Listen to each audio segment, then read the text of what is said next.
What is the subconscious mind? Have you ever read that humans only use a portion of their brains?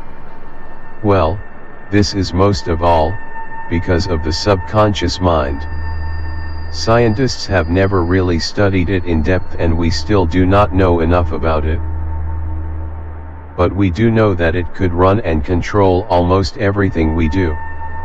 For example, when you meditate and you start controlling your breath, you get the control from the subconscious mind and give it to your conscious mind.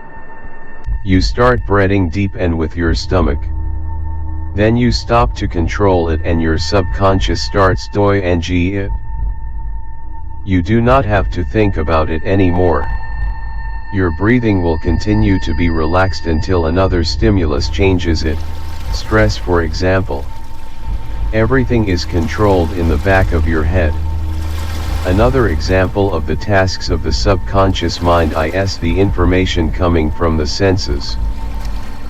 Your brain is bombarded with hundreds of MB per second of information. It would explode if it had to review and process everything. This is why you have a barrier in between, the subconscious mind. It processes everything and it would only pass this information which is relevant for you in this very moment. The wild monkey. The best comparison of the subconscious mind is to a wild monkey. It can run rampage the whole day as it does not tire easily.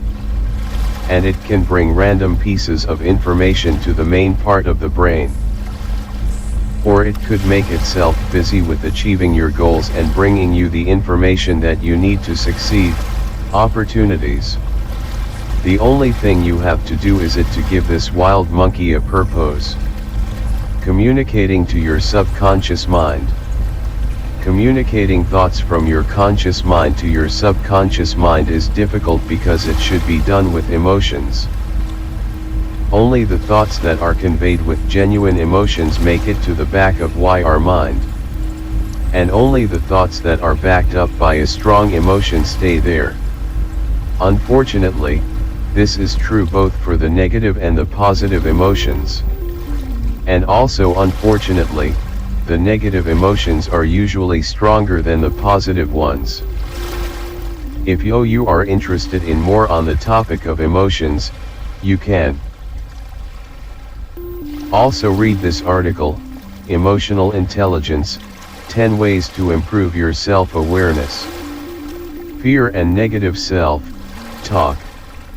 Your first step in harnessing the power of the subconscious mind is to eliminate the thoughts loaded with negative emotions. You also need to stop the negative self-talk or at least make sure that it is not loaded with emotions. Your fears often tend to come true, especially when you are very emotional about them. And this is why negative self-talk could produce such harmful effects. Eliminating these negative thoughts, or countering them as soon as possible is very important step towards success. There is story about the guardian angel that always follows you. When you say to yourself, "My life is awful," it writes down awful life. When you say, "My job is boring," it writes down boring job. And when you say, "My body is ugly," it write down ugly body. And then it goes on and grants you all those wishes, because they are filled with strong emotions, sadness, disappointment, regret, self-loathing. That angel is your subconscious mind. Stop here and ask yourself, do you can afford letting negative self-talk enter your mind? The countering technique. One of the best practices in reducing negative self-talk is the counter technique.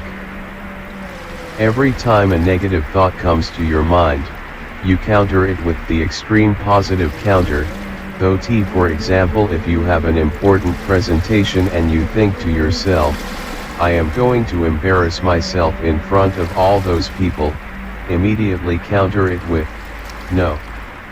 I am going to be so good that the audience will applaud me for 5 minutes."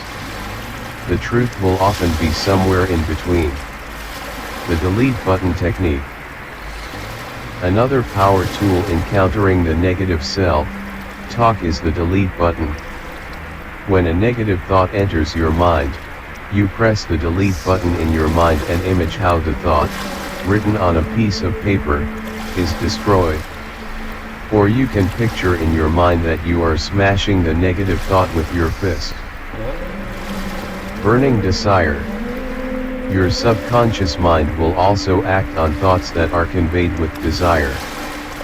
Powered by desire, your subconscious mind will do anything in order to obtain the object of the desire. It would also open all available channels to the conscious mind for information on how to do that. When your goal becomes the consuming obsession of your life and you have the burning desire to see it come true, then you will be successful. When you have set your subconscious mind on the task backed up by that strong emotion, then it would allow you to see the opportunities in life that would lead you to your goal. The best athletes become the best only because of their burning desire to be number one. There is nothing else that they want from life, except this. This is the dominating dream of their life. They are willing to do what it takes to achieve it, stay late after the training session and practice their skills more. Do what it takes to expand their skill set and become better than the rest. Set their subconscious mind to look for opportunities to achieve their goals. How can you cultivate burning desire? Start with defining your goal. Make it as specific as possible. Make it as realistic as possible. Write it down somewhere and feel it. The bridge burning technique. Then, burn your bridges. Destroy any safe boats that you might keep just in case something messes up. Our mind has evolved to help us survive, and it is then when it achieves the best results. By burning the bridges, you set your mind in survival mode, and the only way left is way ahead, towards the goal. The small wins, or progress bar, technique. Another very powerful tool is to fill your life with small achievements, that lead you towards the goal. If you want to lose X kg of weight, start each day by looking at the graph of your progress so far. Hopefully, it is going down in general, even if there are small bumps. Put a picture on your desk of someone who has the perfect weight and look at it every day. The motivational technique.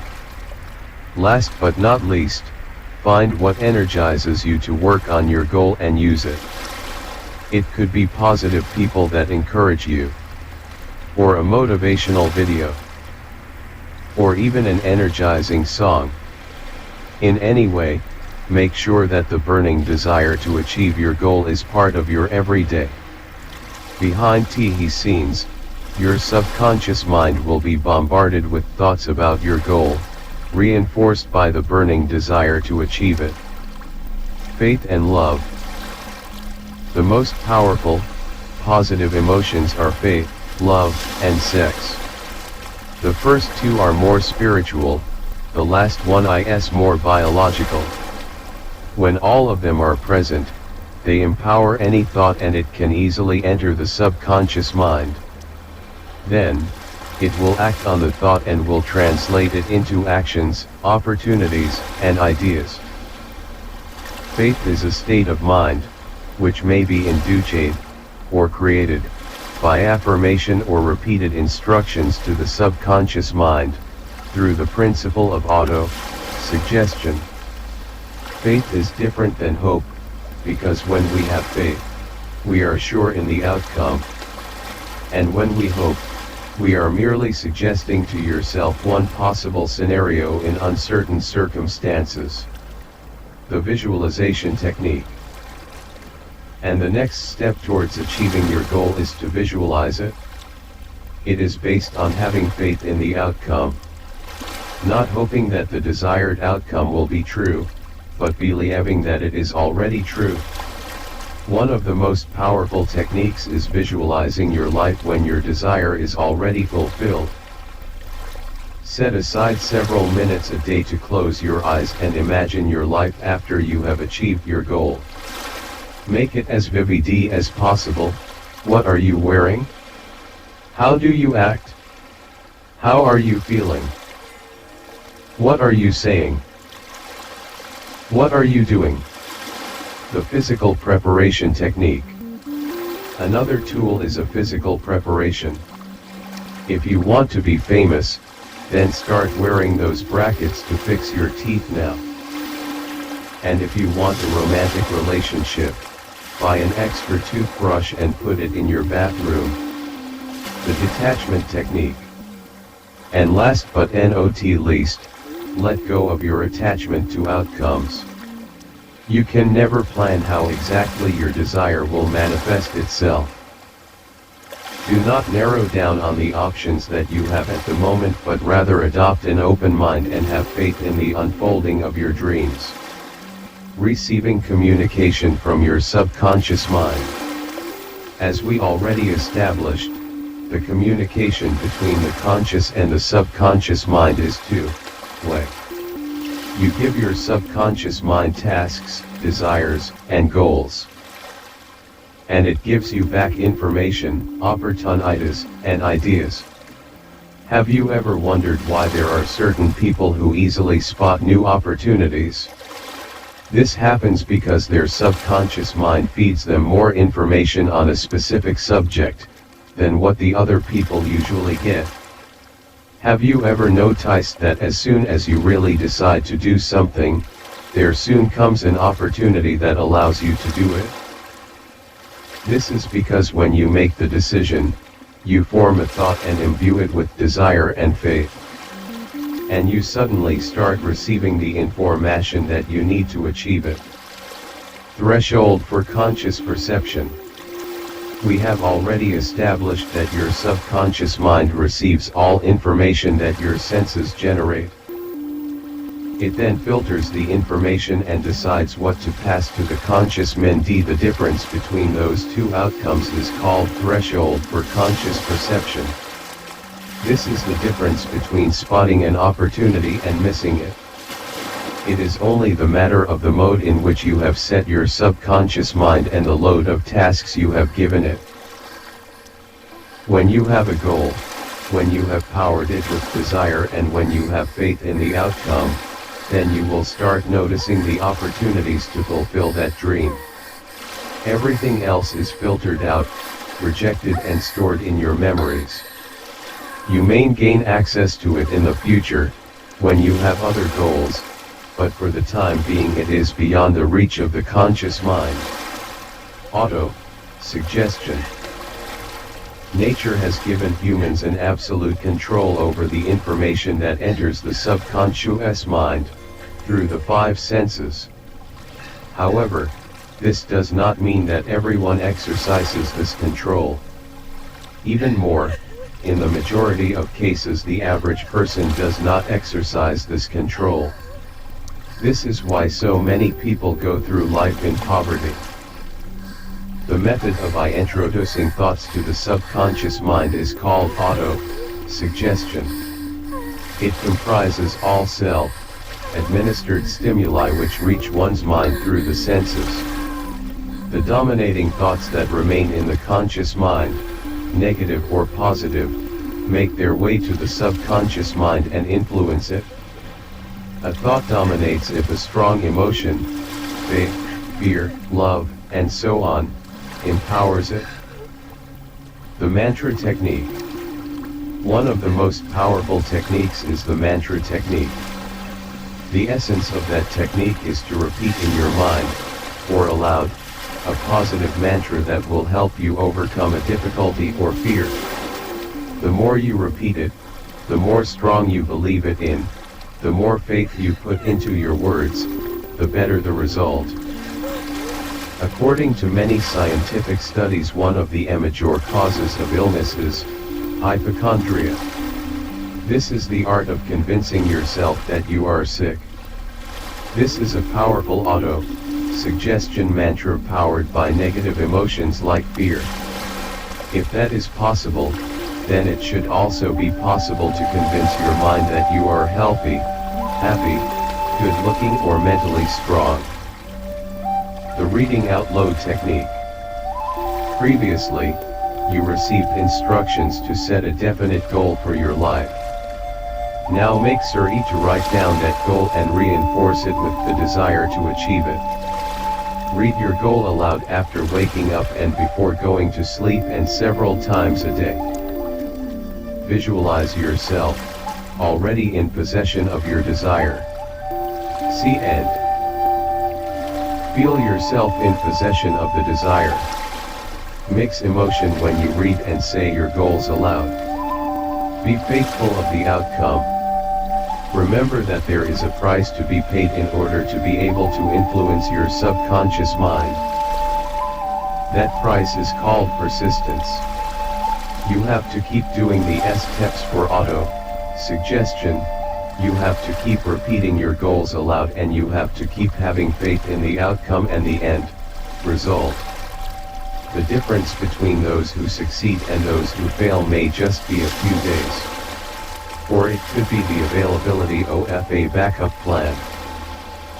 Those who always say, in case I do not success, I will do this and that, will always do this and that. Because their mind would always keep thinking about the way out. This presentation is based on one of the oldest books about self-help, Think and Grow Rich by Napoleon Hill. It offers a set of simple to follow, but difficult to master rules, that anyone can apply towards becoming rich. One of these rules is auto-suggestion. I have adapted the material from the book and I have applied it to the present. And I have provided my approach in learning and applying the methods from the book.